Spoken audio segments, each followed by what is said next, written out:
Good evening, everyone, and welcome to tonight's episode of Ask Leah. Tonight's question came from a leader, and she's in a bit of a quandary. You see, her team is feeling quite overworked, yet they're not being very productive, particularly compared to similar teams across the country who do similar work to her team. Now, here's the interesting thing. The wellbeing scores of this team are actually pretty good. The team is saying that they feel heard by the leader, that they do feel supported and engaged, yet they're also feeling overworked and at the same time not delivering the output that they need to be. Now, obviously, complex issue, lots going on in this team, and in the context of that, I'm going to share some advice tonight, but I want to stipulate and stress that without the full picture and with a short video response, I'm only going to tiny scratch the surface on a couple of suggestions here. There's a whole lot more that we could dig into and look at if I was working with this team in person. But here is something to consider. Getting the team together for a facilitated session. This leader has good facilitation skills. They could probably do it themselves, or you get an external person. And you really frame it as a session where we're going to get really curious about our work. And that's key. You've got to approach this with a mindset of curiosity. It's not going in to say, you know, guys, you're not doing as much as your colleagues around the state. Nope, because that'll put people on the defensive straight away. This is a mindset of curiosity. And it's getting really clear on, you know, what is the purpose of our team? What are the important things? You know, what are we here for? What is most important?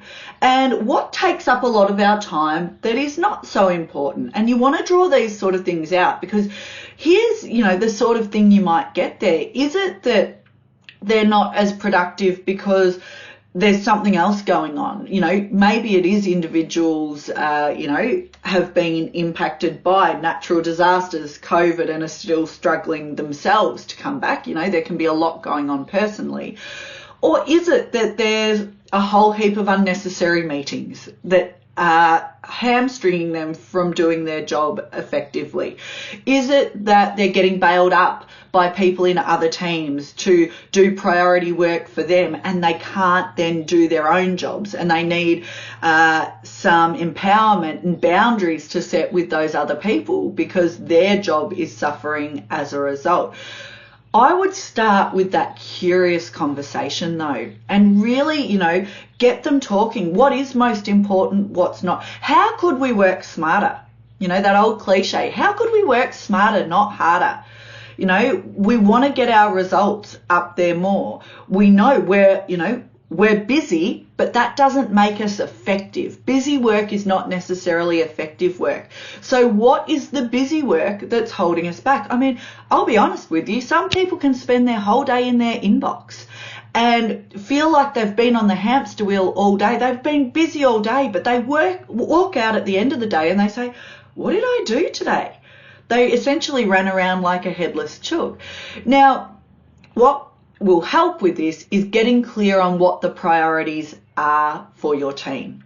So what are the priorities? What are we saying no to?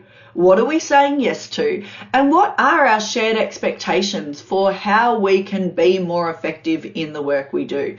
If you get curious and have this conversation and draw out the information, that might be enough to see productivity increase in your team. But if not, what you've done is sort of cleared the decks and put expectations out there. If people are saying, oh no, there's nothing that's holding us back from doing the work, we've just got too much, or whatever it might be, that then gives you the information to know what your next step is. But until you get curious, you're going to be guessing at what's going on here, and that will mean that your response has more chance of being ineffective than effective itself, because you just don't know what you're dealing with.